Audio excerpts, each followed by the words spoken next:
Sir Handel the wise old engine.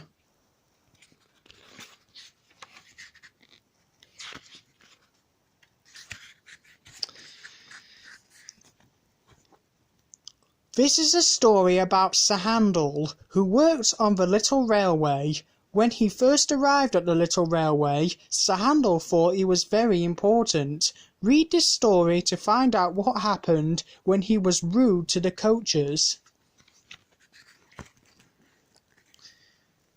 Skarloey and Rheneas worked on the little railway, but they were growing old and tired. So the Finn controller who ran the little railway brought 2 more engines to help them. The new engines looked very smart. One was called Peter Sam and the other was called Sir Handel. "What a small shed," grumbled Sir Handel when he saw his new home. "This won't do at all." "I think it's nice," said Peter Sam. "Huh," replied Sir Handel. And what's that pile of rubbish over there?" "Shh," replied Peter Sam. "That's Skarloey, the famous old engine." The next morning the fireman came to get Sir Handel ready for his first day's work. "I'm tired," yawned Sir Handel. "Can Peter Sam go instead? He likes hard work. I don't know why." "No," said the fireman. "It's the Finn controller's orders. You're first." Sir Handel's driver arrived, and they set off to fetch the coaches.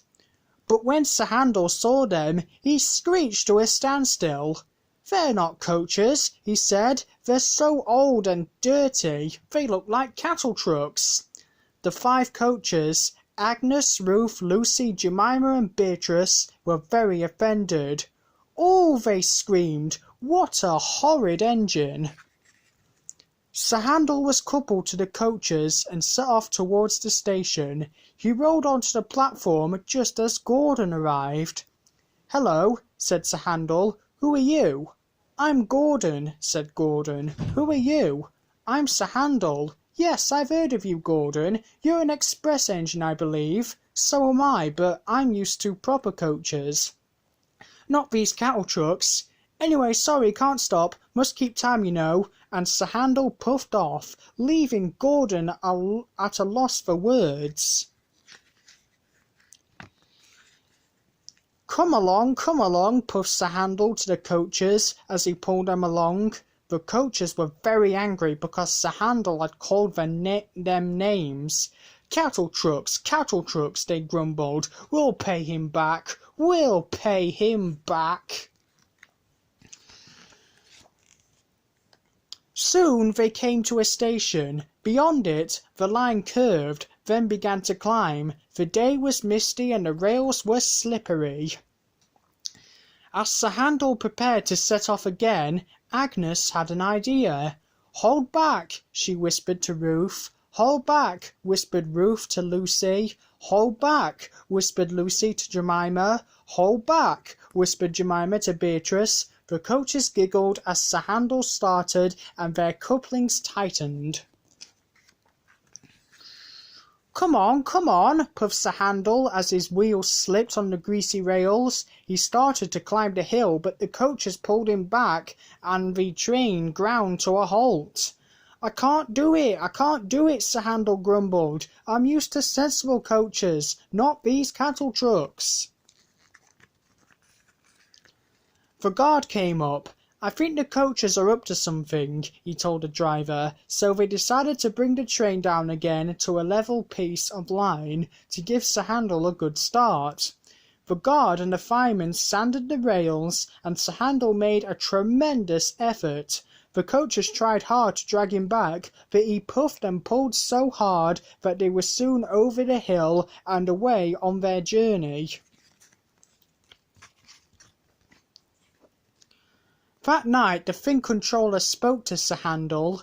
"You are a troublesome engine," he said. "You're much too big for your wheels." "But those coaches were misbehaving," said Sir Handel. "They tried to stop me climbing the hill." "That is no surprise," said the Fin Controller. "Considering how rude you were to them, you will pull trucks in the quarry until you have learned to behave better." "Trucks!" cried Sir Handel.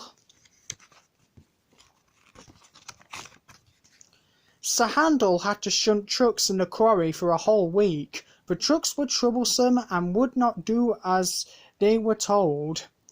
He had a terrible time with them. At the end of the week, Sir Handel was a much better behaved engine. "Are you ready to pull coaches again?" asked the Fin Controller.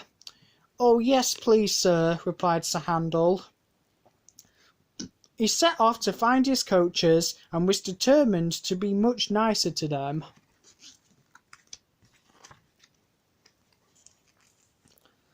When the coaches saw him, they muttered to each other, "Grumpy Sir Handel, Grumpy Sir Handel." They were sure he was going to be rude again.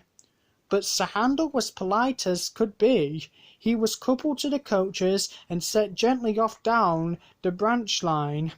And from that day on, Sir Handel tried very hard to behave. He knew he would rather pull coaches that looked like cattle trucks than shunt real trucks in the quarry.